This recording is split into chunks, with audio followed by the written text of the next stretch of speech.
the Llama 3 stuff is obviously the most technically interesting. So, Yeah. We're basically for the first version, we're training 3 versions, an 8 billion and a 70 billion, which we're releasing today, and a 405 billion dense model, which is still training. So we're not releasing that today.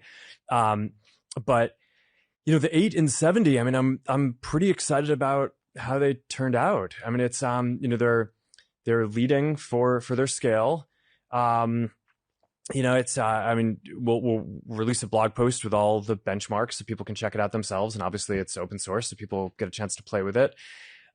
We have a roadmap of new releases coming that are going to bring multimodality, more multilinguality, bigger context windows to those as well.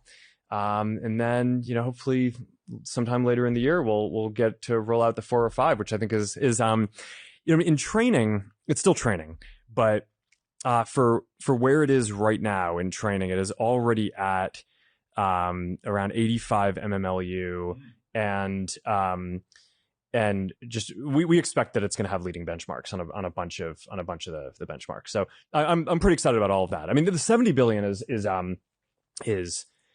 great too. I mean, we're releasing that today. It's around 82 mmLU and has leading scores on math and reasoning. So I mean, it's I think just getting this in people's hands is going to be pretty wild. Oh, interesting. Yeah, that's the first time hearing this benchmark. That's super impressive. Yeah, and the 8 billion is nearly as powerful as the biggest version of Llama 2 that we released. So it's like the smallest Llama 3 is basically as powerful as the